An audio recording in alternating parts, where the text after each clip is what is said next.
What do it do, YouTube? It's your boys, CJ and Shro, back at it like a bad habit. If you want something, better go grab it. We're back with another reaction video. A little early in the morning. It's about 8 a.m. my time, almost 8 a.m. So I woke up and I was like, you know what? Why not? Why not get started early? You know what I mean? Um, Yeah, how are you, Tro? I am good. Are you good? Yep, Good. You got a haircut, I see there. yep. Uh, New background. Oh yeah, just changing it up in the morning. That's right. That's what we do.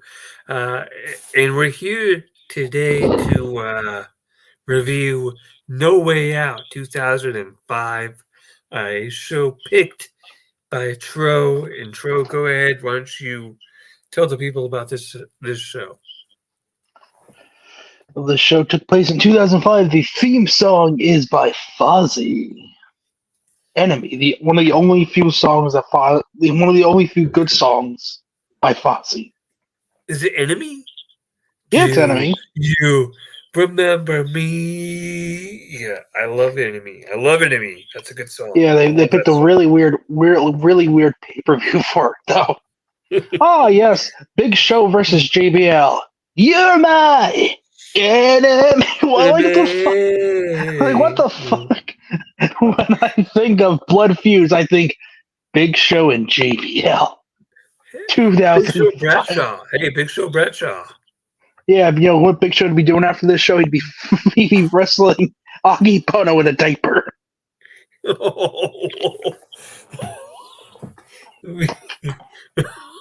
He went for baby. he went from main eventing main eventing No Way Out to wrestling in a diaper. Yeah. This show took place February 20th, 3 days before my 12th birthday. Um, February 20th, 2005, in Pittsburgh, Pennsylvania, 9,500 people even were at the show. Yeah. So on the Heat show, we have Charlie Haas and Hardcore Holly defeating Kenzo Suzuki and Rene Dupree. Who remembers Kenzo Suzuki? Oh, I do. Do you? Yeah, his whole gimmick was loving the USA. It's true. And besides that, what do you remember about him? I remember he had a wife. Yeah, Hiroku or whatever, right? Yeah. Yeah. And she had a match with Tori.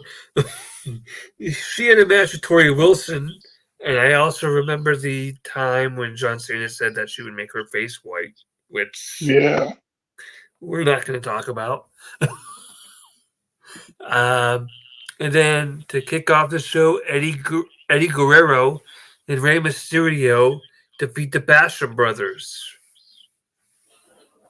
To win the tag titles. to win the tag team titles. That's correct. I should have said that. I'm sorry. That was a good match. Yeah, I like the Basham Brothers. The Basham Brothers. Oh yeah, they were decent. They were great. They were fantastic. I wish they got more respect. I really do. Then we had Booker T defeating Heidenreich by disqualification.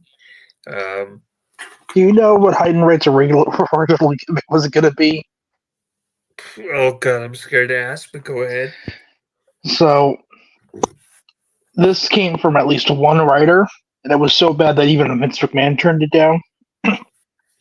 So his original gimmick was he was going to be a frozen Nazi soldier. Oh boy. Who would have been thawed and come back. Oh boy. Yeah, that That would have been something. Good thing he was fired. We're not gonna have any Nazis on this show. What company do you think I am? But Vince, he'll be a frozen Nazi. I don't care. Hey, sure. You got time after this to do a couple more minutes of video? I do not. No? No. Oh, boy. Okay. Well, Chavo Guerrero defeats Funaki, Akio, Paul London, Shannon Moore, and Spike Dudley in a Cruiserweight Open match for the Cruiserweight title. They did these 3 years in a row. And no way outs. Because there was one in yes. there was one in 05, there was one in 06, and there was one in 07. They were like, Cruiserweight, it's time for you guys to have your little match here on No Way Out. Then we won't care for you. Yep. Care about you for another year. This one only went 9 minutes and 43 seconds. Then we have Undertaker defeating Roman Reigns. Oops, sorry. Luther Reigns. I acknowledge you, my tribal chief, Luther Reigns. I don't know why people say that the Roman. I don't get why people say that the Reigns Undertaker match sucked. I thought this was awesome. We got Undertaker. We have to. What kind of? What I acknowledge Luther Reigns as my tribal chief. You acknowledge Luther, not Roman. I see. Well, and he's the Reigns. We got to give some flowers to Roman Reigns for what he did for Cody Rhodes at WrestleMania this year. Shout out to Roman Reigns. Go take your rest. You deserve it. And come back and defeat Solo. Please, just end him. But anyway, John Cena defeats... Hey, here we go. John Cena defeats Kurt Angle in a tournament final match to determine the number one contender for the WWE Championship. Yep. It was a good match. This was the lead up to what John Cena would become, basically. Am I right? Yeah. Yeah. Uh-huh. I mean, without this match, none of what John Cena does after happens.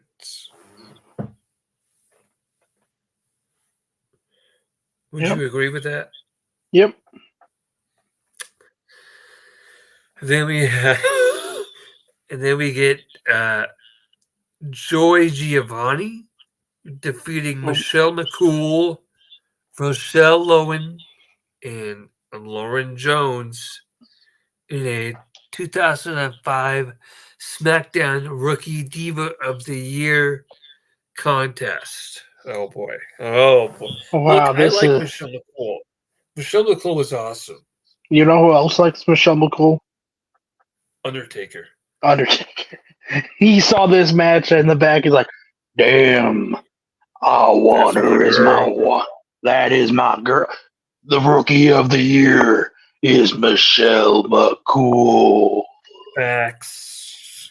Hey man, she really was, and shout out to Michelle McCool. I guess she performed at the SummerSlam 2004. Was it 2004? The dodgeball thing, and she was like, they told her basically like it's a competitive thing, and she just destroyed everybody else in the dodgeball game. I'm like, yo, Undertaker's really attracted to the people who can play dodgeball. Hey, I can't. Look, He I likes can't play dodgeball. dodgeball to save my life. I'm gonna be real. I suck at dodgeball. State of the 2005 women's roster on SmackDown: Joy Giovanni. Oof. Enjoy, yeah. Finally, we get to the main event: a barbed wire steel cage match. JBL, John Bradshaw Layfield, defeats Big Show to retain the WWE Championship. Shro, we know this is your show, so why don't you go ahead and tell us why you picked this one? I thought this match was great. It was the It was Big Show, JBL, a barbed wire steel cage match, and because the whole thing during JBL's run was he always got help from people. He always got help from the Bashams, Orlando Jordan. But this is going to be one of those rare times where he actually had to try to win the match with absolutely no help. And in the end, he did. He won the match without any help. He used his brains and the fact that Big Show's a Yep. fucking dumbass. Fact that Big Show's a fucking dumbass to win. Well, he went through the ring. Let's not pretend like Big Show was a simpleton. No, he was pretty stupid. I mean, he took his sweet ass time getting down those steps. All he had to do was just jump down to the mat, and he would have won the match. Instead, he had to soak it. He's like, "Yeah, oh dude, oh what the fuck? Why is JBL's music playing? Oh shit, you know what? Fuck this crap. I'm gonna go wrestle a man in diapers. And then in about 20 years, I'm gonna go to a company called AEW, and they're gonna pay me to literally do nothing." That's accurate. The AEW thing. I'm gonna give you the AEW thing. That's accurate. And Mark Henry. I've heard that Mark Henry's contract is just about up, and yeah. So anyway, scale on 1 to 10. How would you rate this show, Tro? 7. 7. 7. Yep. I'd probably give it a 5.5. I know you say you don't got no time because you got to go to work. Yep. So, with that being said, he's Tro. I'm CJ. Thanks for tuning in. We out. Deuces. Say peace, Tro. Say Peace. say goodbye. Peace.